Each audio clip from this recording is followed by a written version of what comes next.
Hey, what is up guys, this review is on the Lumia 520.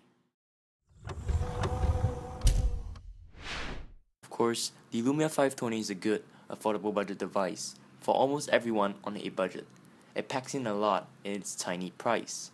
The device is cheap, looks good, and it's of course comfortable to hold, sporting a super sensitive touch display. Of course, the build quality is compromised due to its cheaper price.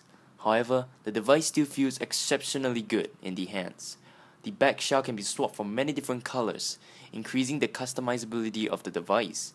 Of course, popping open the back shows the battery, micro USB slot, and the SIM card slot. Weighing it at about 124 grams, it's significantly lighter than other major smartphones. The buttons on the side are mushy and aren't ceramic, which shows where Nokia's safety cars on. Of course, the Lumia 520 sports a 4-inch IPS display, which is at a display resolution of 800 by 480, which has a pixel density of 233 pixels per inch, which is not that good and not that bad at the same time. Nokia decided to add a super sensitive touch technology to the display, enabling owners to use the device with gloves on. Reading the display in sunlight may cause some issues, but it's nothing major. Being said that, the Lumia 520 does not have Corning Gorilla Glass, but we have to really take care of it.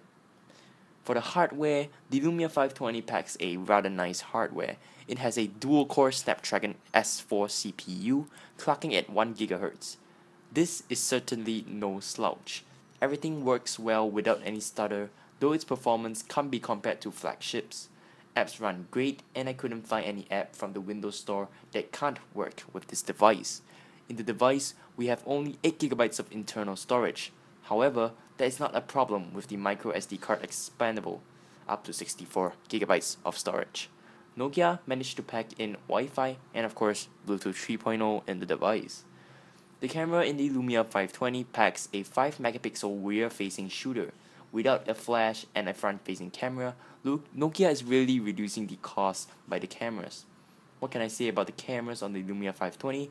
Well, the pictures look sharp, knowing that it's 5-megapixel camera. There are enough sharpness and color balance in the pictures, and the pictures are good enough for social media.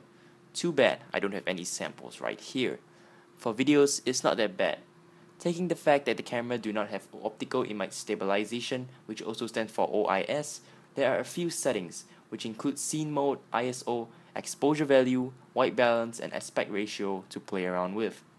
For the drawbacks, well, Nokia did try to cut down a few hardware and software features on the Lumia 520 to achieve that great price point, removing the backlight capacitive keys, removing the front-facing camera, putting in a slower processor and less RAM in the device. The 8GB internal storage may be a bad point for some of you guys, but you can easily overcome it by the microSD expansion. For the advantages, the price of the Lumia 520 is one of the major reasons why people even pick up the Lumia 520. The display resolution is not that bad, knowing that it's a budget device. The super sensitive display is also good for workers with gloves. The processor is fast enough for the average user and is no slouch. Will I recommend you to pick up the Lumia 520? Of course I will, if you are willing to just look for a smartphone which calls, send texts, read emails, and a little casual gaming. The Lumia 520 is an excellent choice for you. Of course, not for the heavy user. Of course guys, if you enjoyed this review of the Lumia 520, do give a thumbs up and subscribe to my YouTube channel for more. If you guys have any questions, do comment or tweet me at Ryan Clark TF. This is Ryan Clark, signing off.